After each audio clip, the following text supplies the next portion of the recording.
কিশোরগঞ্জের হোসেনপুর উপজেলা বিএনপির প্রতিষ্ঠাতা সভাপতি, প্রবীণ রাজনীতিবিদ ও সাবেক উপজেলা চেয়ারম্যান মোহাম্মদ আখতারুজ্জামান ভূঁইয়া বার্ধক্যজনিত রোগে নিজ বাড়িতে ইন্তেকাল করেন। ইন্না লিল্লাহি ওয়া ইন্না ইলাইহি রাজিউন।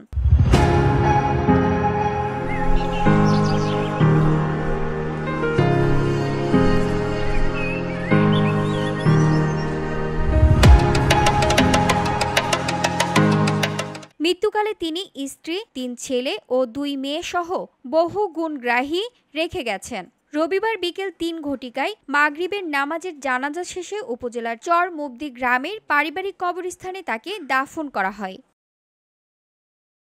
তার মৃত্যুতে বিএনপি স্থায়ী কমিটির সদস্য মির্জা আব্বাস, বিএনপি চেয়ারপারসনের উপদেষ্টা মোহাম্মদ আব্দুস সালাম, জেলা বিএনপির সভাপতি মোহাম্মদ শরীফুল আলম, কিশোরগঞ্জ ১ আসনের মনোনয়ন প্রত্যাশী মোহাম্মদ মাজহারুল ইসলাম, জজ রেজাউল করিম খান, চূর্ণ জহিরুল ইসলাম মবিন সহ অন্যান্যরা।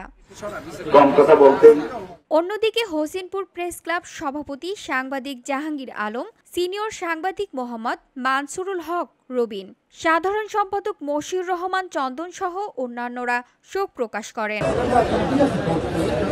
VOD Bangla news desk.